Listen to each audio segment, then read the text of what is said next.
నమస్తే. ఏదైతే గరికపాటి చేసిన వ్యాఖ్యలు ప్రధానంగా చర్చనీయాంశంగా మారినాయి. అదొక పెద్ద దుమారం గూడా లేపినాయి. ఏదైతే శోభనంతో పిల్లలని శోభనంతో కంపేర్ చేయడం, గుడ్డు విషయం మాట్లాడడం ఇవన్నీ చాలా చర్చనీయాంశంగా మారినాయి. మాట్లాడదాం మనతో ఓయూ వెంకట నాయక్ ఉన్నారు. వారిని అడిగి మరిన్ని విషయాలు తెలుసుకుందాం. అన్న చెప్పండి. అసలు గరికపాటి మీద మీ ఒపీనియన్ ఏందంటే ఏం చెప్తారు? గరికపాటి గారు వరి పొలాల్లో వరి అనుకున్నాం గానీ, గడ్డి గరక అనుకోలేదు. అసలు యాక్చువల్‌గా ఈ మాట అనొద్దని అనుకున్నాం గానీ, ఇది నా వ్యక్తిగత అంశం. ఇది కాంగ్రెస్ పార్టీకి గానీ, దీనికి ఏం సంబంధం లేదు. నా వ్యక్తిగతంగా చెప్తున్నా. ఎందుకంటే మిడ్ డే మీల్‌ని విమర్శించారంటే అది మమ్మల్ని విమర్శించినట్టే. హ్మ్. మిడ్ డే మీల్స్‌లో గుడ్డుని తిని ఇంత దాకా రాగలిగినాం మేము. హ్మ్. నీ ప్రవచనాలో, నీ సూక్తులో విని ఇంత దాకా రాలే. ఎందుకంటే మాలాంటి పేద బడుగు బలైన వర్గాలకి మీ ప్రవచనాలు వినే స్తోమత లేదు. మీ ప్రవచనాల్లో కూర్చునే ఆస్కారము లేదు గదా! హ్మ్.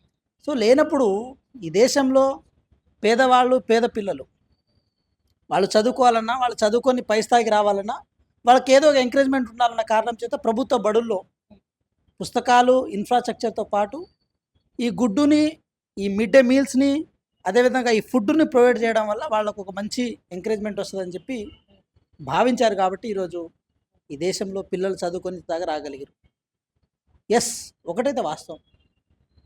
మేము మాలాంటి పేదవాళ్ళు, సరే మీరైనా, మేమైనా, ఇంకెవరైనా సరే, పేద బడుగు బలహీన వర్గాలు గవర్నమెంట్ స్కూల్స్‌లో ప్రధానంగా ప్రాథమిక పాఠశాలలు, జిల్లా పరిషత్ పాఠశాలలో చదువుకొనొచ్చిన వాళ్ళు, ఆ రోజుల్లో తల్లిదండ్రులు కూలి నాలికి పోతే జొన్న గటక తిని, అదేవిధంగా గంజి తిని బతికేటోళ్ళు.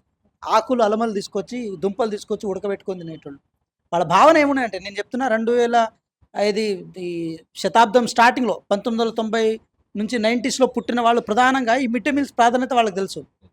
నా కొడుకులు అంటే మేము జొన్న గటకలు తాగినా గూడా, మేము గంజన్నం తిన్నా గూడా, మా కొడుకులు మంచి అన్నం తినాలే, మంచిగా బతకాలే, మంచిగా చదువుకోవాలని చెప్పి తల్లిదండ్రులు ఆశపడి మరి పిల్లల్ని బళ్ళకి పంపించేటోళ్ళు. ఏది రైస్ అనేది కార్బోహైడ్రేట్. వాళ్ళు పెట్టే సాంబారో, పప్పో కొంతవరకు కార్బోహైడ్రేట్స్, కొంతవరకు దాంట్లో అంటే ప్రోటీన్స్. మాస్టర్‌లు అక్కడ చదువు చెప్పడం మానేసి గుడ్లు ఇంతయినాయి, ఈ లెక్క ఇట్లా, ఇవి ఇన్ని పోయినాయి, ఇన్ని వలిగిపోయినాయి, వీళ్ళకి ఇన్ని పెట్టినాం, వాళ్ళకి అన్ని పెట్టినాం అని ఈ లెక్కలు పెట్టుకోవడానికే సరిపోతదన్న వర్షన్‌లో గూడా ఒకటొచ్చింది. ఆ క్యాలిక్యులేషన్ ఓరియంటేషన్‌లో చెప్తే మాకేం పెద్ద ప్రాబ్లమ్ లేదు. గుడ్డు మీద అక్కసుగా వెళ్ళగక్కినట్టయింది. పేదోళ్ళు చదువుకునే చదువు మీద అక్కసు వెళ్ళగక్కినట్టు. తప్పేముంది? వాళ్ళ పిల్లలు అనుకోని లెక్కలు పెట్టుకుంటారు. తప్పేముంది? ఇది గుడ్డు లెక్క పెట్టడానికి ఇంటర్నేషనల్ చదువులేమన్నా ఆ అంటే స్టాండర్డ్ టైం వేస్ట్ అయితది ఎందుకు వాళ్ళ టైం వేస్ట్ పిల్లలు అయితది? ఇప్పుడు ఒక స్కూల్‌లో 20 మంది ఉంటారు, 30 మంది ఉంటారు. 30 గుడ్లు లెక్క పెట్టుకోలేరా? ఆ మాత్రం తెలివి మాకు లేదని అనుకుంటావా? లేకపోతే నీ తెలివిని ప్రదర్శిస్తావని చెప్పి చప్పట్ల కోసం, నిన్ను ప్రేర్ చేయడం కోసం 10 మంది దగ్గర ఏదో చమత్కారం వదిలేస్తానో, చాదస్తం వదిలేస్తానో, 4 ఆశీర్వాదాలు వస్తాయని నువ్వు అనుకుంటే ఎట్లా? అంటే పేదోళ్ళు ఇంకా బాధ. దారుణం ఏందంటే, ఆ గుడ్డు తిని శోభనానికి రెడీ అయ్యి కూర్చున్నట్టు ఉన్నారంటే, ఇది చాలా దారుణంగా అనిపిస్తుంది. అదే గ్రాంధికంలో, గ్రాంధికంలో ఏది పడితే అది మాట్లాడి, గ్రాంధికంలో ఏది పడితే అది చెప్తే వర్కౌట్ అయితది అనుకుంటే తప్పు. నీ గ్రాంధికం, నీ యాస, నీ భాష ఈ దేశంలో ఉన్న ప్రజల అభ్యున్నతి కోసం పనిచేయాలి. ఈ దేశంలో ఉన్న ప్రజలు ప్రతి మెట్టు ప్రగతిశీలం వైపు ముందుకెళ్ళడం కోసం ఆస్కారం ఇవ్వాలి. శాస్త్రీయమైన అంశాల మీద తీక్షణంగా ఆలోచించేటట్టు ఉండాలి. సరే అవి ఎట్లాగో ఉండవు. ఇతిహాసాలను, పురాణాలను శాస్త్రీయబద్ధమైనవిగా, అదేవిధంగా నిజమైనవిగా నువ్వు వర్ణించే ప్రయత్నం చేసినప్పటికి కూడా మేము కూడా ఏ గుడ్డు తిని ఇక్కడ దాకా వచ్చిన వాళ్ళమో, ఏ అన్నం తిని ఇక్కడ దాకా వచ్చిన వాళ్ళమో, ఏ ప్రభుత్వం ఏ రాజ్యాంగబద్ధంగా అవకాశాలు తీసుకొని ఇక్కడ వచ్చిన వాళ్ళమో లాస్ట్‌కు నీ ప్రవచనాలని, నీ ఆలోచనలు కొంతవరకు మేము మైండ్‌లో పెట్టుకొని ఉంటున్నాం. ఆ కృతజ్ఞత నీకు లేకపోవచ్చు కాక. అంటే మీరేమనుకుంటారు ఆయన ఏ వర్షన్‌లో చెప్పిర్రనేసి అని అనుకుంటారు? పుస్తకాలు, స్కూల్ డ్రెస్సులతో పాటు ఫుడ్ ఎందుకు అవసరము అనేసి అని అన్నాడు. ఎవరి బాక్సులు వాళ్ళు తెచ్చుకోండి. లేకపోతే మానేయమనండి అని చెప్పేసి ఆయన అంటున్నారు. మీరేమనుకుంటున్నారు? ఏ వర్షన్‌లో మీరు తీసుకుంటున్నారు? ఆయనకేం తెలుసు? హ్మ్. ఆయనకేం తెలుసు? వాళ్ళ పిల్లల్ని గవర్నమెంట్ స్కూల్‌కి పంపించిండా? హ్మ్. వాళ్ళ మనవల్ని గవర్నమెంట్ స్కూల్‌కి పంపించిండా? హ్మ్. అసలు గవర్నమెంట్ స్కూల్‌లో సినారియో ఎట్లుంటదో వాళ్ళకి తెలుసా?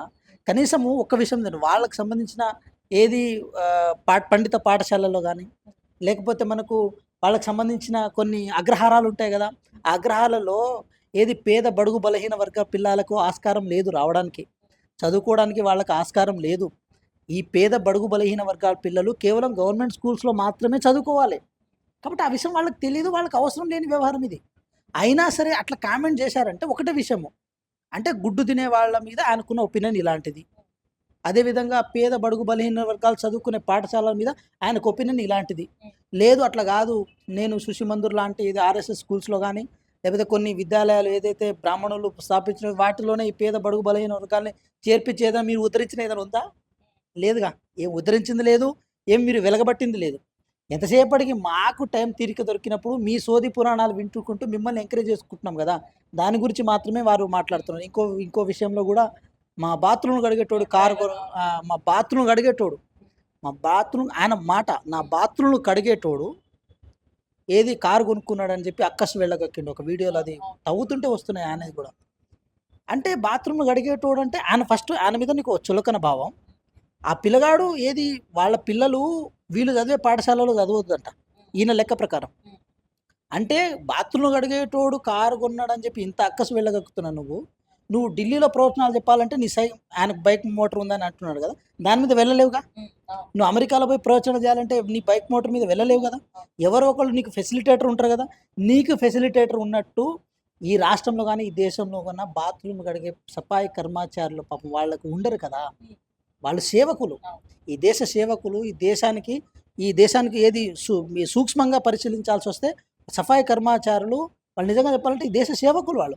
ఆ సేవకులకు ఆస్కారం లేనిది కేవలం ప్రవచనాలు, ప్రవక్తలు ఎక్కడో చదువుకున్న వాటిని బయట చెప్పుకునే మీకు అవకాశాలు కల్పించింది కదా! అది మీరు ఏర్పాటు చేసుకున్న రాజ్యాంగం. మీ మనువాదం, మీ సిద్ధాంతం, మీ కథా కార్ఖానా అంత లోతులోకి అంటే మీరేమనుకుంటున్నారన్న ఫుడ్ సరిగ్గా లేదు అని చెప్పేసి ఆయన ఆ ఉద్దేశంతో ఉన్నారా? ఎందుకంటే హాస్టల్స్ కావచ్చు, గవర్నమెంట్ స్కూల్‌లలో కావచ్చు, ఫుడ్ సరిగ్గా లేదని చాలా మంది హాస్పిటల్ అవి ఉంటారు. మరి ఆ రకంగా అన్నాడు అనుకోవచ్చా? అక్కడ ఆ కన్సర్న్ మీకు అట్లా అనిపించిందా? ఫుడ్‌కి సరిగ్గా లేదని విమర్శించినట్టు ఎక్కడ మీకు అనిపించిందా?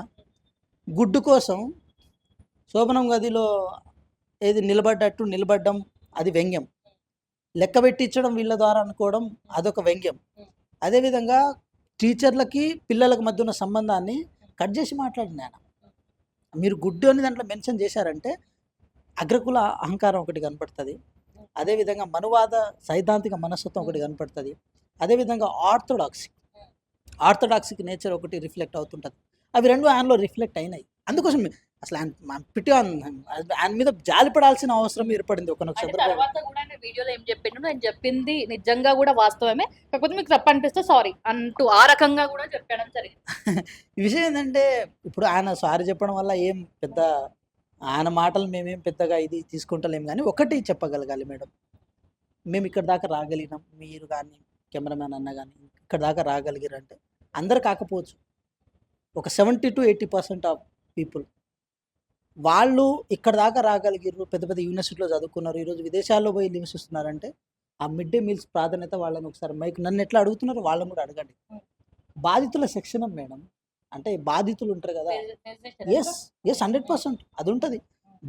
ఫస్ట్ బియ్యం ఇచ్చేది మాకు. తర్వాత మిడ్ డే మీల్స్ ఇచ్చారు. అన్నం కోసం వెయిట్ చేసేది మేడం ఆ రోజుల్లో.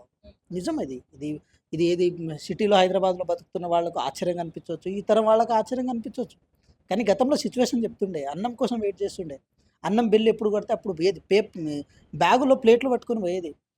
బోరింగ్ ప్రతి స్కూల్‌లో బోరింగ్ ఉండేది. బోర్ ఉండేది. లేకపోతే వాటర్ ట్యాంక్ ఉండేది. అక్కడ నీళ్ళు అక్కడే కడుక్కొని అక్కడే తినేది.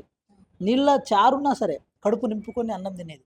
ఒక పూట పొద్దుగాల జల్దీ స్కూల్ ఓపెన్ చేసేస్తారు కాబట్టి అందరూ ఇళ్లలో వెంటనే వంట కాదన్న సిట్యుయేషన్‌తో ఏది ఖాళీ కడుపుతో వచ్చేసేది. ఎట్లాగో మధ్యాహ్నం భోజనం ఒక రౌండ్ ఎక్కువనే వేసుకోవచ్చు. మంచిగా తినొచ్చు కడుపు నిండా అని చెప్పి ఖాళీ కడుపుతో వచ్చేది. సాయంత్రం ఎన్నింటి వరకైనా తినొచ్చు. ఎందుకంటే ఆ వయసులో ఉన్న విద్యార్థులకు చదువుతో పాటు వాళ్ళకి శక్తి కావాలి, యుక్తి కావాలి. అది కావాలంటే వాళ్ళకు ఆటోమేటిక్‌గా భోజనం కావాలి. సాయంత్రం పూట ఏది 3-4 వరకు 4:30 వరకు ఉండే పీరియడ్స్ ఉంటాయి కదా! స్పోర్ట్స్ పీరియడ్స్ ఉంటాయి. ఆ స్పోర్ట్స్ పీరియడ్‌లో ఎంత యాక్టివ్‌గా ఆడుకునేది తెలుసా? ఎందుకు ఆడుకునేదంటే ఆ రోజు మిడ్ డే మీల్స్ మధ్యాహ్నం తిన్న తర్వాత ఆడుకునేది. ఆ గుడ్డు తినే ఆడుకునేది. ఆ ఆటలు లేకపోతే, ఆ హుషారుతనం లేకపోతే అంత బ్రాయిలర్ కోడ్ లెక్క తయారయ్యేది ఈ సమాజం. సో, ఈ దేశంలో ఉన్న ఒక సక్సెస్‌ఫుల్ ప్రోగ్రామ్ గాని, ప్రాజెక్ట్ గాని ఏదైనా ఉందా అంటే అది ఒక ప్రవచనంలో ఆయనే చెప్పిండు. అన్ని దానాల కంటే అన్నదానం గొప్పది అని చెప్పేసి ఆయనే చెప్పిండు. ఆయనే ఈ రకంగా మాట్లాడటం కూడా ఒక రకంగా చాలా వింతగా కూడా అనిపిస్తుంది. అంటే ఆయన గుడ్డు దానం దానికి లేదని అనుకున్నాడేమో. గుడ్డు మీద ఆయనకు ఏ ఒపీనియన్ అయినా ఉండొచ్చు కాక. కానీ ప్రోటీన్ ఫుడ్ అనేది అది బేసిక్ రైట్ టు ఎవ్రీవన్. ఈరోజు అంగన్వాడీ కేంద్రాల్లో గానీ, లేకపోతే స్త్రీ శిశు సంక్షేమం సంబంధించిన వ్యవహారాల్లో గానీ, కేంద్ర ప్రభుత్వం నుంచి కూడా గుడ్లొస్తున్నాయి. ప్రోటీన్ పిండి మన పిండి అంటాం కదా గుడ్లు. ఆ పిండి వస్తుంటది. అది ఎవరి కోసం వస్తది? ఎందుకోసం వస్తుందని మనం ఒకసారి ఆలోచిస్తే మాల్ న్యూట్రిషన్ సంబంధించిన ఆడతల్లులు గానీ, మాల్ న్యూట్రిషన్ సంబంధించిన పిల్లలు గానీ, వీళ్ళందరూ ఇప్పటికి స్టిల్ ఉన్నారు మన దేశంలో. వాళ్ళందరి రైట్స్ కాపాడాల్సిన బాధ్యత మనకుంటది. నువ్వు పురాణాల్లో, ఇతిహాసాల్లో రాజుల గురించి చక్రవర్తుల గురించి చెప్పుకునే నీకేం తెలుస్తుంది ఆ బాధ? ఒకసారి అడుగు తల్లులో పోయి అడగండి. ఎందుకంటే మన భద్రాచలంలో అడవుల్లో పోయి అడగండి. ఐటీడీఏ ప్రాంతాల్లో అడగండి. ఊట్నూరు అడవుల్లో అడగండి. ఇలాంటి అడవు ప్రాంతాలు అడిగినప్పుడు మీకు తెలుస్తది కదా! అసలు ఐరన్ డెఫిషియన్సీ ఏముంటుంది మహిళల్లో? వాళ్ళు ఏం ఫేస్ చేస్తున్నారు? వాళ్ళ పిల్లలు ఒకసారి మన పిల్లలు అంగవైకల్యంతో పుడితే ఆ పెయిన్ ఎట్లుంటదో వారిని అడగండి ఒక మాట. వారు ఈ మైక్ తీసుకుపోయి వారిని అడగండి. ఇన్ని ప్రవచనాలు చెప్తున్నారు కదా! ఇన్ని పురాణాలు చెప్తున్నారు కదా! ఈ పురాణాల్లో, ఈ ఇతిహాసాల్లో మాల్ న్యూట్రిషన్‌తో బాధపడే పిల్లల యొక్క భవిష్యత్తు ఎట్లా ఉంటుందని చెప్పి ఎక్కడైనా దాంట్లో వర్ణించి చెప్పారా మీ ఇతిహాసాలు రాసే పెద్ద మనుషులు అని చెప్పి ఒకసారి మీరు అడగండి. Should know that. వాళ్ళకి తెలుస్తది ఆ విషయం. కానీ వాళ్ళకి తెలీదు. ఎందుకంటే people are living in comfort zone and sitting in the AC room. వాళ్ళేందంటే ఏదో 4 విషయాలు చెప్దాం. 4 విషయాలు చెప్పి వాళ్ళని ఏమంటారు మైమరపరుద్దాం, చప్పట్లు కొడదాం. ఆ చప్పట్లతో మన ఆనందాన్ని పొందాం. దీంట్లో మాత్రమే ఫోకస్ చేసే సన్నాసులకు, దరిద్రులకు ఎవరైనా సరే వారిని నేను అనను. వారు పెద్దవారు వారిని నేను అనను. కొంతమందిని నేనంట. కొంతమంది ఎవరైతే వారు చెప్పిన మాటలని ఏకీభవిస్తూ వారు చెప్పిన మాటల్లోనే వాస్తవం ఉందని చెప్పి నమ్ముతున్న వాళ్ళని నేను కొంతమందిని నేను చెప్తున్న విషయం. ఆ బాధ, ఆ పెయిను అది ఎవరికి తెలుస్తదో వాళ్ళకే తెలుస్తది. ఆ బాధ, ఆ పెయిను ఎవరు అనుభవిస్తున్నారో వాళ్ళే అనుభవిస్తున్నారు. ఒకసారి మీరు గతంలోకి 30 సంవత్సరాలు 30, 25, 30 సంవత్సరాల లోతుకు మీరు వెళ్ళండి.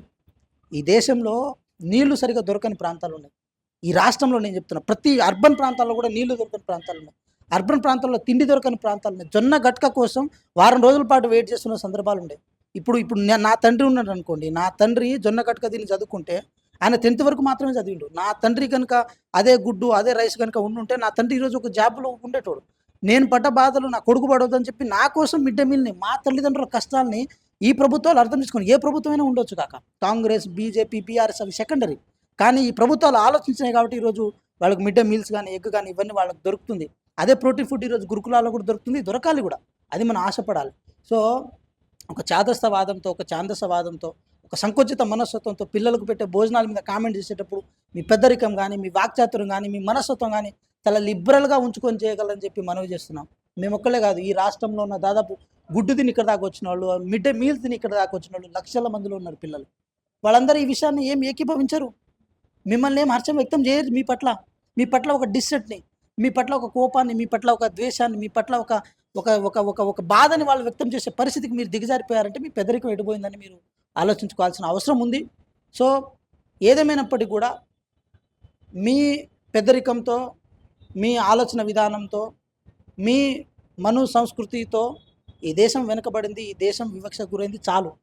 ఇంకా మీ మాటతో, మీ భాషతో, మీ యాసతో ఇప్పుడు బతుకుతున్న వాళ్ళ యొక్క మానసిక పరిస్థితులపై, మానసిక అంశాలపై చిన్న చిన్న మచ్చ తెచ్చేలాగా మీరు మాట్లాడితే మాత్రం ఎట్టి పరిస్థితుల్లో ఈ లోకం, ఈ వ్యవస్థ సహించదని అనుకుంటున్నాను.